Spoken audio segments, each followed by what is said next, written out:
Hello, I'm Gabriella Tellez, and you're watching the 411 Experience. Welcome to the 411, home of the truth.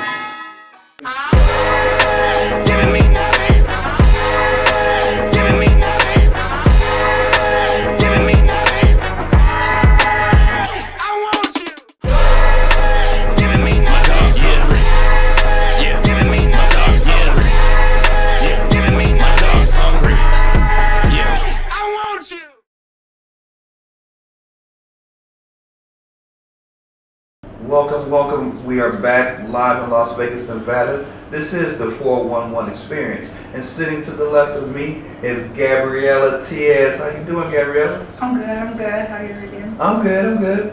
Can I call you Gabby? Yeah, that's cool. Yeah, because when we met, you introduced yourself as Gabby, but now I get it, that's just short for Gabriella. Yeah. Okay, so Gabriella, let's get right into it. How old are you? I just turned 18 years old. Okay, just turned 18 years old. And already making some noise in the boxing world, huh? Yeah. Yeah. So, tell us, when did you get started in boxing? I've been in the gym since I was like 5-6 years old. Okay. I've been competing in amateurs since I was 8 years old. Wow. And I turned pro at 17.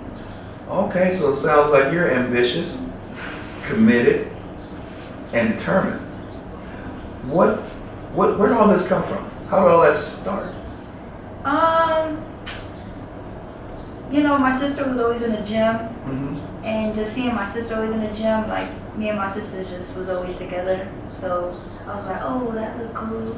Let's just come around the gym and play around. Then I started like getting more into the boxing scene. So. Mm-hmm. And plus, the big sister's doing it. It's like, okay, let me see what it's about. Yeah, I see this cool. Yeah, and then you ended up falling in love with it and eventually becoming really good at it, right? Yeah. So how many pro fights have you had? I have 3 pro fights right now. Okay, so tell us a little bit about that. My first pro fight was in San Antonio, which I've never fought in my city before. So it was kind of like, it was like a good feeling, like finally taking my talents home. Right, for the home team? Yeah, so like a lot of people come out and, support. Okay. Did they show some love? Oh, of course. It was a really good night. All right. And how'd you rank in that? I ranked in the top. I can't remember. Okay. I can't remember. But it was against a real experienced girl. She had over 30 pro fights. Like it was against a real experienced girl. So. Okay. So was that like Okay, perfect. So how'd that make you feel? Like this is your first? You're doing it in your hometown. Was that motivation, or did that make you focus more to say, okay, now I understand what this is like. Now I got to really buckle down and get focused. Yeah, I think having that first fight in my city, having it as a pro, having it at 17, having it so early, I was like, this is something I really got to lock into. I just really got to be determined and focus on this one thing. Absolutely. So your second fight, that was your first. Where was your second fight? My second fight was in Houston, Texas. Okay. It was like 3 hours away from home. All right, yeah, I'm very familiar with Houston, Texas. Yeah. Okay, now how was that experience? That girl also had some experience. She was like 6'3" or so. Mm-hmm. She had a little bit more experience. I had stopped her in the second round, I believe. So. Oh. Yeah, I had known some people in Houston. They had also came out, so knowing some people out there, showing support, it felt good. So that always helps. Yeah. Okay. Look at you. So you're young. You are starting to make an impact. You're starting to get more skills, more fights under your belt. How was it? Tell me about the time when you met Team Benavidez. I actually met him when I was still amateurs. Okay. I was still in amateurs, and I had met him back in Florida. In Florida, okay. Yeah. It was a really good experience, being around him and his team and seeing how David trained. Like, it just like, I don't know, it really put my mind into the pros, and it really made me lock in. Like, oh, I gotta really think about bigger things now. Like, I don't know, it just made me become more committed, I guess. Yeah. So. And more driven, more focused, and then you kind of get to see. I like to use the word blueprint. Yeah. You know, it kind of puts things in perspective when you see, you know, the same, but from someone that's kind of here, been doing it, and you can learn from that. So tell me, what are some of the things that you've learned by working with Team Benavidez? Like, what have you learned? I learned more about, you know, just being like more on my toes, like, you know what I mean? Like, Yeah. being more on top of my game, being more sharp, being more focused, being more dedicated, just knowing how, like, just knowing where they're at, knowing I want to be there one day, knowing that they put time into me. I always want to make them, not to say proud, but I always want to make them happy that they want to work with somebody like me. Right. Yeah. Yeah. Inspired. Yeah. Yeah, inspired, for sure. So now you and your sister both box. So do you guys work with each other and kind of give each other pointers and like little tips, like, okay, sis, you know what I'm saying, you got to do a little bit of this, a little bit of that? Because how many, so you haven't had as many fights as your sister, right? No. Okay. So do you look at your sister and kind of like say, okay, you know what, I like certain things that she's doing, and do you apply certain things? Yeah, we both have totally different styles. So I think we both look into each other and we both take different plays out of each other's book. You know Correct. what I mean? Yeah, absolutely. So tell me about your style. What's your style like? I feel like I'm more of a technical boxer. Like, I could really box. I can outbox you, you know. But I feel like my sister would come in and she want to fight. She could fight all day if she wanted to. You know? Right. I got that impression too. Yeah. Yeah, I got that impression. So you're more of a thinker, more strategic. Like, I gotta, you know, size you up and then I'll break you down from there.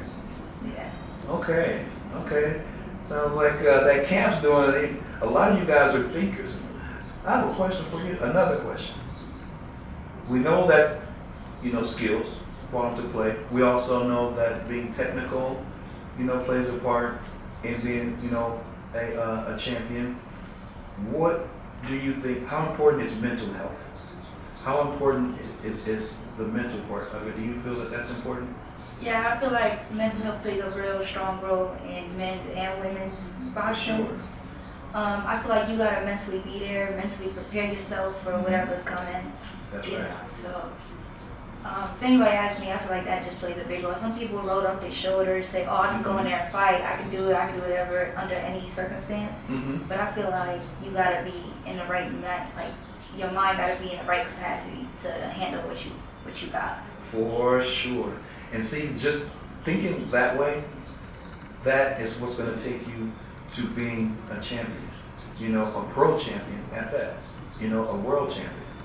Because you're correct. All those elements do fall into place. And the fact that you're learning that now is only going to make you better as you go forward. So, let me ask you something else too.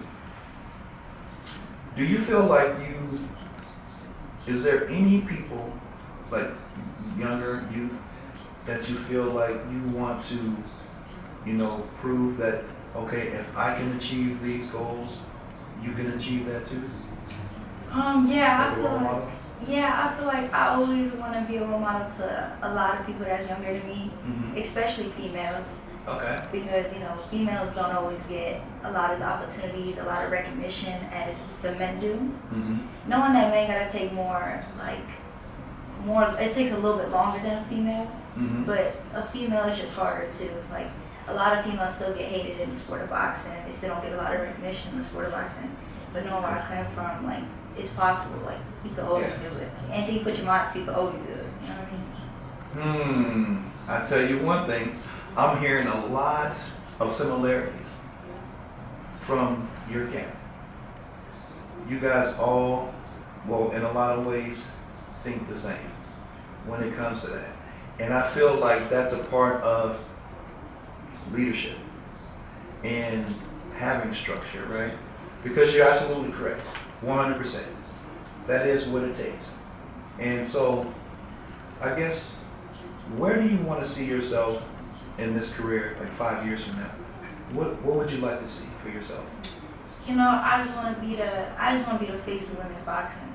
You know what I mean? I want to be able to, like, I want all the girls and boys, little boys to like, be like, oh my God, look who's fighting, like, be the next headlining card, you know, be the next everything. People look up to me and people see me and be happy, you know, like. Absolutely. Yeah, that's where I see myself. Just being a big inspiration to the boxing community. Absolutely. You know what? And I thank you for taking the time to talk with us and sharing with our viewers who you are. Any last words before, you know, we let you go to our viewers? Like, what do you want them to know about you before we go?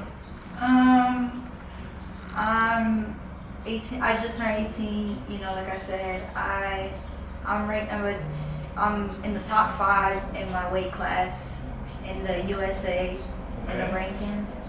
I'm already big in the WBA rankings. You know, you can look me up. You can see I had a good amateur career. I definitely, if you don't know me, you know, you're going to get to know me. So that's what I'm saying. Well, ladies and gentlemen, you heard it straight from her mouth. Thank you. Make sure you follow and support. Do you have any upcoming fights lined up right now, or is that still in the works? I'm supposed to be fighting February 1st on the Benavidez versus Morrell undercard. Oh, now come on! Don't just say it like it's just like this. That, you know, that's the most talked about fight of the year of this year so far, 2025. Yeah. So congratulations on that. Yeah, thank you. You know, that's huge. If you go and you prove yourself on that stage, on that platform, you show out. Believe me, if they don't know, they're about to find out. Of course. Right? Yeah. So congratulations. So you heard it once again, February 1st at the T-Mobile Arena. The David Benavidez fight against David Morrell. She will be on the undercard representing, doing her thing. We want to thank you so much for stopping through and talking to us. This is the 411 Experience. I am your host, RJ. Thank you guys for watching. Follow us and definitely make sure you follow my friend Matt. Thank you so much. Thank you. All right, thanks for watching.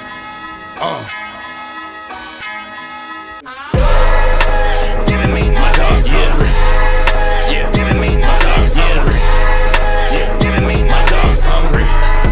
Yeah, I want you. Bring 'em out, bring 'em out. All that talking done, boy, when the wolves come out. Watch the fade away and Reggie when it comes to shooting. Heart pace at least, flesh from scar to running straight through them. Man, crazy with the tools, no power patrol. Die slow as the world turns, drama light show. The catacombs and grave remains propane with they head blown. How you got syphilis on the brain, no botch, no go. Let me whisper in your ear, you should have found Jesus. Record skipping, soul gone, pine box with the fresh creases. No leasing, cinemass, turned you paraplegic. Oil's leaking out on the concrete, burning transmission. Unexpected.